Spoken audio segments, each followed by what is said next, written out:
Guys నమస్తే. నేనైతే హాస్పిటల్కి అయితే రివ్యూ కోసం అయితే వచ్చిన. ఏమైంది రిపోర్ట్స్ వచ్చినాయి కదా, అవి తెలుసుకోవడానికి అయితే ఇక్కడ వచ్చిన. ఇంకా వచ్చేటప్పుడు మా టింకుని కూడా తీసుకొచ్చిన అనమాట. వాడు వస్తా అని చెప్పింది. ఇప్పుడు డాక్టర్ మాట్లాడింది చూడండి. ఐరన్ టాబ్లెట్ వచ్చేసి ఓన్లీ నైట్ టైంలో, ఓకే, 1 month. కాల్షియం వచ్చేసి డైలీ మధ్యాహ్నం ఒకటే, ఇది కూడా ఒక 1 month. వైటమిన్ డి వీక్లీ, వారానికి ఒకసారి, వీక్లీ వన్స్. ఎన్ని రోజులు కింద వాడాను?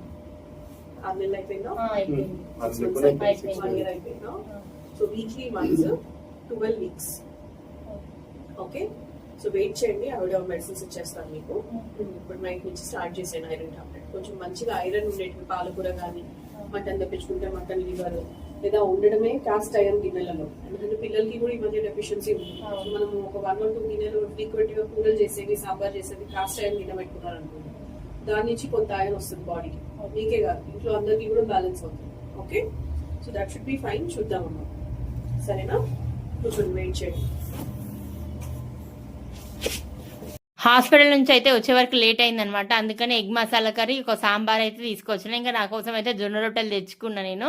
ఇంకా ఇవి అన్నం వండేసి వేస్తే వీళ్ళకి డిన్నర్ అయితే కంప్లీట్ అయిపోతుంది. ఇది వచ్చేసి మార్నింగ్ అనమాట. ఇక్కడ ఐరన్ టాబ్లెట్స్ అయితే ఇచ్చిర్రు. 1 month కి సరిపడా ఇన్ని మందులు అనుకున్నారు.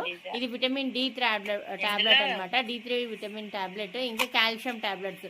ఇది 1 week ఒకసారి వేసుకోవాలన్నమాట. ఈరోజు ఫ్రైడే వేసుకున్నాం అనుకో, మళ్ళీ నెక్స్ట్ ఫ్రైడే వరకు అట్లా ఈ సిరప్ తాగొచ్చు. కొన్ని టాబ్లెట్స్ కూడా ఉంటాయి, కానీ వీళ్ళైతే ఇట్లా సిరప్ ఇచ్చిర్రు. ఇంకా ఐరన్, కాల్షియం ఇవైతే నాకైతే తక్కువ ఉన్నాయని చెప్పారు. Thank you so much.